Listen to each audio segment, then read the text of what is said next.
Republicans are experiencing tremendous electoral success in Iowa. How is Donald Trump's MAGA movement reshaping the party?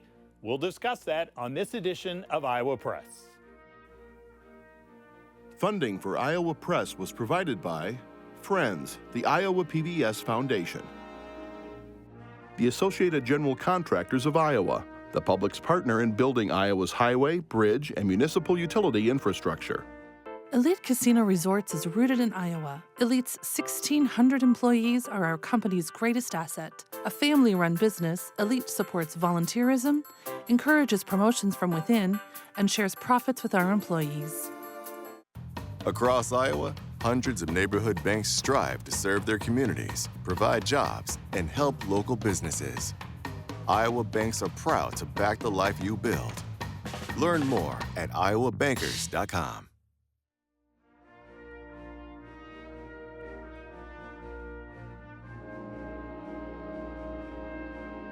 For decades, Iowa Press has brought you political leaders and newsmakers from across Iowa and beyond, celebrating more than 50 years on statewide Iowa PBS. This is the Friday, November 15th edition of Iowa Press. Here is Dave Price. Hi, Kay Henderson is off this week. Republicans nationally had a great 2024 general election. They won the presidency, they won control of both the U.S. House and Senate. In our state, Donald Trump won by his widest margin in 3 elections. Republicans maintain their trifecta control at the Statehouse. They have supermajorities in both legislative chambers, and Iowa's federal delegation entirely Republican. So this state is now even deeper politically red. Today, we're going to discuss how the Republican Party has grown and evolved and what's ahead. Our guests have experience in Republican politics at different levels and at different times. Doug Gross is a Des Moines lawyer. He has served in numerous government and political positions, including working for Governors Bob Ray and Terry Branstad. He was the 2002 Republican nominee for governor. That's been a few years. That has. Also involved in both George W. Bush's and Mitt Romney's presidential campaigns in Iowa. Welcome back to Iowa Press. Good to see you, Dave. Making her debut here on the show, Kelley Koch. She has degrees in nursing and healthcare. She's worked her career as a medical professional and executive. Before she then pivoted to politics, she is currently chair of the Republican Party of Dallas County. She was also an Iowa delegate to the Republican National Convention this year. Welcome to you. Thanks for being here. Thank you for inviting, Dave. And on the panel this week, Stephen Gruber-Miller, Statehouse and politics reporter for the Des Moines Register. Hello. And Erin Murphy, Des Moines bureau chief for the Gazette in Cedar Rapids, betting leadoff. So Dave set us up with what just happened this last election. Very successful for Republicans, especially here in Iowa. Get both your reaction to this. And Doug Gross, we'll start with you. Specifically to this election. How did that happen? Why were Republicans so successful here? Well, first of all, Iowa is a one-party state. And when you have supermajorities in both chambers, you have all the federal delegation, as Dave mentioned, you have the governorship. And by the kind of margins we saw this last election, I mean, it didn't just go to the State House. It also, if you look at the county races, there were county supervisors that were Democrats that got voted out, and they don't understand what happened to them. So it's effectively a one-party state right now. And the question is appropriate, how'd that happen? Because we've been purple for my whole lifetime, which is, by the way, a long time. And a lot of it, I think, is frankly the political genius of Donald Trump. As much as I've had my differences with him on lots of things, what Donald Trump did is he took a couple of elements of the Republican Party, he added another one to it that made it a supermajority. If you look at the Republican Party now, it's composed of 3 elements. One, it's composed of sort of the rural working class. It's composed of the business class, the folks that care about economic growth, and it's composed of evangelical Christians. We had the latter two previously. We never had the first. We never had the rural working class like we have today. And Donald Trump, through his political skills, frankly, brought them in such a huge way that Iowa is a one-party state. Kelley, and we're going to dive later deeper into Dallas County specifically, but what were your thoughts of why Republicans were so successful in Iowa? It was a lot of work, but what was easy was the messaging. In healthcare, we always refer to the high touch. What touches the person? You can extrapolate that into the Republican Party.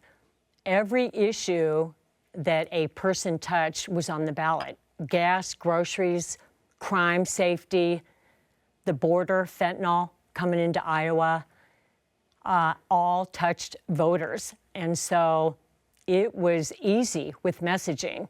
And I'm talking about beyond the Republican Party, talking to no party independents, even some soft Democrats. When they were voting and listening to the messaging, all of those issues resonated with them. And it really pulled to the right. Easier to have results that way. And Kelley, Doug was just talking about the expansion of the GOP to include more of these working class voters, rural voters. We see this in some of the Obama-Trump counties, right, that were sort of maybe heavier union membership, right, middle income, lower income Iowans who previously were going to Democrats, starting to come over to the Republicans. What are you seeing driving that? And do you think Republicans can keep that up when Trump is no longer at the head of the party?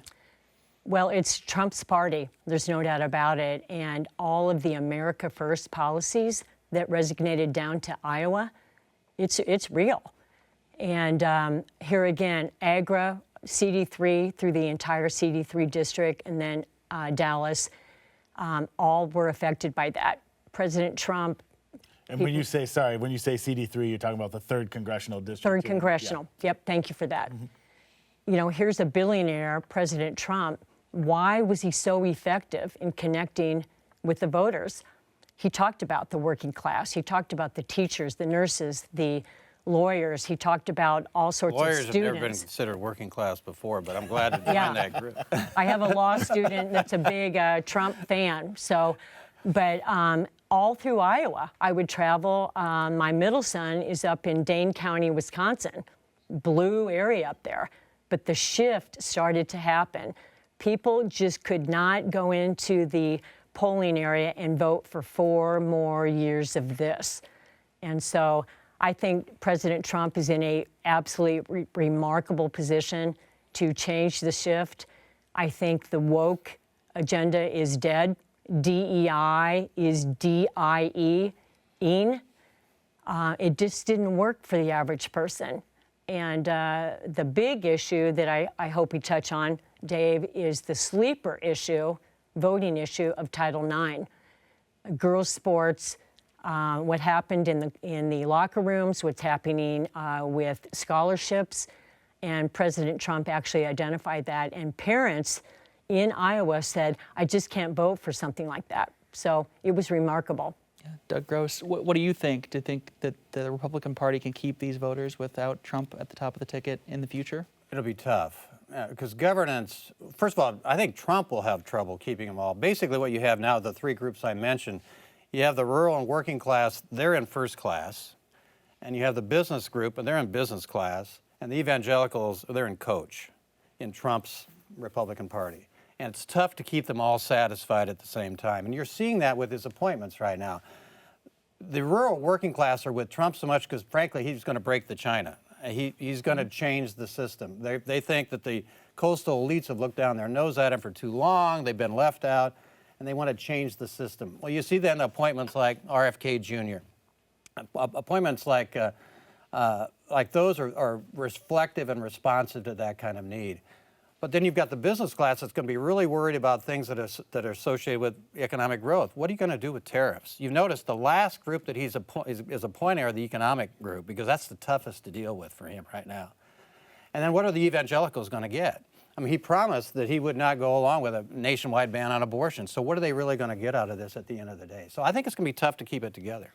Will you talk about, Doug, his ability to connect with young men? And especially if you're in your 20s, you essentially came of age when he got in the first time. Yeah. So running in 2015, 2016. You start digging into those polls, he did well, especially with young white men. How did he connect that way? Smart doing Joe Rogan's podcast for 3 hours. I mean, that is prime listening audience for that group. So how did he connect with it and how does he keep them? Well, he connects women with language, first of all. I mean, he speaks their language. As Kelley mentioned, these are folks that got so sort of left out of the cultural changes that are occurring in our country that they felt all the elites were looking down at them all the time. And Trump gave them voice.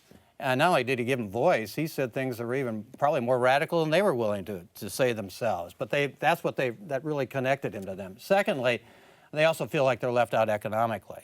That the world has changed such that their kinds of jobs are not the kind of jobs that are rewarded anymore. And he was promising making America great again and onshoring all these kinds of jobs that typically, frankly, younger males occupy. So he's got to perform on that, Dave, to keep them there. Kelley, Erin's going to drill into Dallas here in a bit, but we specifically wanted you on the show because there was all of this talk before the election about women like you, suburban women. We're not going to go for Trump. He's had some issues in the past holding on to that electorate. It does not seem like that happened this time around. So why did he connect? We didn't see Dallas all of a sudden turn and go Harris or something. Right. So how did he win over these suburban women? I am a And suburban Republicans woman. in general. Dallas County, I mean, I'm a little statistic. Born and raised Des Moines, Roosevelt, went to University of Iowa, 3.0 kids, suburban. Some of the things that Donald Trump has done in the past were completely irrelevant to me and my decision to vote and to lead and to make sure that he was successful. Many, and I'm talking about the entire eastern corridor of the suburbs, Grimes, Granger, Waukee, Urbandale, Clive, I'm South Dallas, West Des Moines, all of those conservative and maybe even independent women that are raising families that are maybe now out, the kids are out, empty nests, all went back to the original messaging of what he was talking about. And so he may have had issues in the past. I'm actually attracted to his personality. He's a firebrand, and we needed something to shake up our country, and he is that. And he's not afraid, he's bold. Look at some of the young professionals that are being pulled towards Donald Trump. It's that. It's offering something in the future. I think he's going to break through some molds. His cabinet is reflecting that. He's not afraid, and the suburban women are following along with that. Okay, now Erin wants to dig into Dallas County a little more. Yeah, and I would just hope that you could tell us a little bit more about what's going on there politically, because it's becoming an interesting area of the state. As we've talked about a little bit, there's areas that are growing, expanding rapidly. There's young people moving into the area. It still does have some rural pockets. Also, what have you seen? You're in your second term as county chair. What have you seen happening in Dallas County that you would say projects to what's happening in our politics more larger? It's been a shock to see the growth. 4 years ago, census was roughly 90,000. Today, 112,000 in our county. The interesting fact, I told this to Governor Reynolds last week before the election, that the population mean age was 59, it's dropped to 39. So larger population, but definitely younger. Why is that? Because it's the cool place to live. And what we have to look at is college kids that are around the state come back, they've been in the college situation, academics, and they bring their politics into Dallas County. So we did a hyper analysis of the suburbs, and we really had to prepare the voters, the way they're thinking, their age. But here again, they're coming into the suburbs, and they really like the lifestyle. What we wanted to say is what Texas is saying. California, you can come on into our state, but leave your politics in California. We did something similar. You can come into Dallas County, but leave your politics maybe on the college campuses. I think the other thing that's really going to be interesting to see is the mean age will drive industry. You've got top flight golf opening up, sportsplex rests, more water parks. The restaurants and the entertainment scene is trending younger. and we'll bring in that population and, of course, the schools. But it's really interesting for Dallas County. It's the highest income county in the state by a considerable margin. And so the thought was that as people moved into those higher income levels, they were trending more toward the Democrats and less toward the Republicans as Republicans try to appeal to working class. But that didn't happen. It didn't happen anywhere in the country this year. And that's frankly why Trump won as much as he did, because of suburban areas. And I think it's because we forget about, the Democrats particularly forget about one fundamental truth about the United States. At the end of the day, what truly unites us is our desire to improve things for our families. That's what unites all Americans, wherever they come from, whoever they are. Agree. So those economic issues are so powerful. Inflation is an insidious tax on everybody. And, you know, history doesn't repeat itself, but it sure does rhyme. And this reminded me a lot of 1980 election when Ronald Reagan came in. We came off many years of Carter-type inflation, and people just, they saw it as a tax. Which was way higher than what we have now. And it feels this feels very similar to what happened in 1980. Well, Doug Gross, I'm curious to get your thoughts. You know, in the last election cycle and even a couple years before that, we really heard more Democrats on the campaign trail praising former Republican Governor Bob Ray than we've heard Republicans praising him, right? So the Democratic argument is the current iteration of the Republican Party doesn't look anything like Bob Ray's Republican Party. Curious to hear your thoughts about whether those Bob Ray Republicans are still in the GOP. I worked for Bob Ray. I worked for Terry Branstad, too. So back in the 70s, it was the Ray faction versus the Branstad faction, by the way, which was interesting. The party has changed dramatically since those times. There's no question about that. Bob Ray was a moderate. Today, there's very little room in the Republican Party for moderates. The interesting thing is there's really not room in the Democratic Party for moderates either, because the Democrats, the smaller they get, the more extreme they get on the left. Right. And that's really harming their ability to come back as a party. So, yeah, a lot of the people that I worked with, frankly, a number of them are not members of the Republican Party anymore. It's really interesting. And when you talk to them, you hear a lot of negative things about Republicans. So that it has changed dramatically. But in return for losing a few of those, the Republican Party has gathered all the working class folks and you go to rural Iowa and you shoot a cannon, you can't hit a Democrat. Nobody would admit to being one if they were. So it's just changed dramatically. That's been both economic and cultural reasons for that. So to continue that thought, doesn't it make more sense politically then for Republicans to hold on to a chunk of the Bob Ray folks, broaden it with these new MAGA? I mean, isn't that a better way to dominate politics rather than go back to appeal to those Bob Ray type people? That's exactly what they've decided to do. I mean, clearly with Trump, they've decided that it's, and I give Jeff Kaufman a lot of credit for this in strengthening the Republican Party in Iowa. It's incredibly strong right now because of people like Kelley and others that are at the grassroots level are really fired up and focused and thoroughly understand the impact of having the working class people to add to your coalition. Adds your numbers a lot more than a few moderates do. And as a result, that's why they're the majority party. And I don't see that changing, Dave. Kelley, you brought a different perspective to this because your career was in healthcare. Right. So you're not, like Doug started essentially as a kid, as a 20-something. What do you mean? You're in your 20s when you worked for, your wife would say that, yes. But you started when you were in your 20s working for Governor Ray. Yeah. You had a whole other life before you got into politics. So what was that transition like? Did you have to build street cred with folks to be like, hey, I get it, here's what we're doing? Because you seem to typify where the party may be going by broadening who's involved. And the attraction for me was no doubt Donald Trump. No doubt. So were you active at all before Trump came around? A little bit. Okay. Big fan of Governor Reynolds, and followed her closely as she moved up the ranks. What she did in our state is remarkable. And at the time, my kids were, Roosevelt High School, University of Iowa.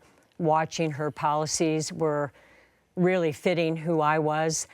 The opportunity to make a difference and jump ship and actually do a grassroots leadership was a huge challenge. Dallas County used to be the sleepy Agra County, and all of a sudden in healthcare, put paddles on somebody to resuscitate and you wake them up. There was a moment that, if you remember, Governor Reynolds did the rebuttal to Joe Biden's State of the Union. And I remember her calling me and saying, how would you like to host the State of the Union watch party? And I said, game on, let's do it. How much time do I have? 48 hours. And so Dallas, that was a moment, that was a catalyst. And we rallied 430 people at the West Des Moines Marriott to watch her speech, and then she came in. But that was the moment that Dallas said, we're here, and it's game on. And Dallas is one of the fastest growing counties in the Midwest per capita. The suburbs are exploding, and of course, Waukee is really the big one. Driving that. So, yeah. So let me ask you about Governor Kim Reynolds. In the caucus cycle that we just went through, she endorsed Governor DeSantis. She has since expressed strong support for President-elect Trump. She was at his victory party in Mar-a-Lago. We do know from history that President Trump can hold grudges. Do you have any concern of how President Trump will view Governor Reynolds, and does that hurt her? Maybe more specifically and more importantly, with Iowa voters, with those Donald Trump voters in Iowa, does her endorsement of Governor DeSantis in the caucuses hurt her possible re-election bid in 2 years? I have a strong opinion about that, so I'm really glad you asked me about that. So when she endorsed DeSantis, the caucuses are that. You get an opportunity. We spent a lot of time with the candidates. I mean, some of us were saying it's time for them to go home so that we can have our life, right? We were with them a lot. And Governor DeSantis and his wife, Casey, I love them. I like them better in Florida. But what a great governor, and Casey's adorable, love her. Governor Reynolds, I really believe, she identified with Governor DeSantis, Florida, Iowa, couple, they have kids, great moms, but their spouses dealing with cancer. Yeah. That's right. But I spent time with Governor Reynolds, and I talked to her in Milwaukee. She was with the Iowa delegation. At the Republican National Convention? In Milwaukee, 100% behind President Trump. Loyal. Will the voters in Iowa see it that way? Yes, okay. Because part of my leadership is to lead them to her. And once Milwaukee was over, then we hit the campaign trail, and my big charge was getting Zach Nunn across the finish line in the suburbs. And we worked hard, and so did she.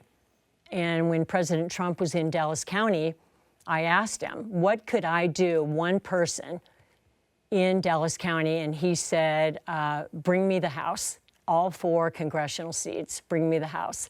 Remind me of like Dorothy, bring me back the broom, right?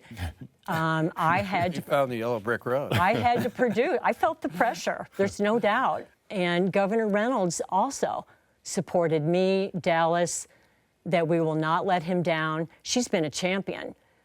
And we are united. I completely agree with Doug. We're stronger than ever. And I'm hoping for really big things in 2025. So we just got a couple of minutes left, and I'm curious, you mentioned stronger than ever, mentioned delivering on things. I'll go to both of you, but start with Doug. With the biggest supermajority in the Iowa legislature since its modern size. I don't recall. Basically since 1970. What issues do Republicans actually need to deliver on here at the state level to maintain that support from voters? Well, they've laid out for themselves an agenda that focuses on property tax reform as their #1 issue. Right. And that is a tough issue for a couple of reasons. One is it costs state money usually to reform property taxes at the local level because you don't just eliminate all the local services. So I think that's going to be very difficult, particularly I think because of the softness of the farm economy and the changes in federal funding. You're going to see a real budget squeeze at the state level coming up here in the next few years. So dealing with a budget, dealing with property taxes at the same time will be their biggest challenge. Kelley, what do you think Republicans need to do on issues to keep voters on their side? I think it's remarkable. I am a big fan of Elon Musk and Vivek. They've got quite the deal going on. They put a PowerPoint up and revealed some of the absolutely outrageous waste. And then you turn your head and you look at Governor Reynolds. She started last session eliminating waste, cutting back, consolidating departments. And she's been very vocal about that. It's a challenging job, but she's not done. And me on the grassroots and Dallas, we want her to consolidate. We don't want 5 different departments doing one, but it's a challenge. I think if she runs again, and we're hopeful, I sure hope she will, that will continue and consolidate and make us leaner, meaner, and more streamlined, just like President Trump's going to do. We have 15 seconds left. Do you both think Governor Reynolds is running again? I do. I'm hopeful. In fact, I'd like to talk to her. I do, but we should You say, probably just did. we should say for Republicans, the off year of a presidential year can be a tough year. So watch 26. It could be tough. All right, Kelley and Doug, thank you much. If you missed any of this show, or if you want to go back and look at any of the previous episodes, you can watch them all online anytime at iowapbs.org/Iowa Press. Kay Henderson will be back and rested in this chair next week. Until then, for everybody here at Iowa PBS, I'm Dave Price. Thanks for joining us.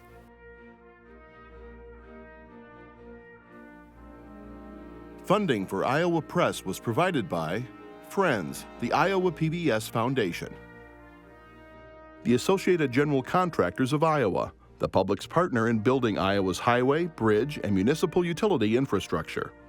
Elite Casino Resorts is a family-run business rooted in Iowa. We believe our employees are part of our family, and we strive to improve their quality of life and the quality of lives within the communities we serve.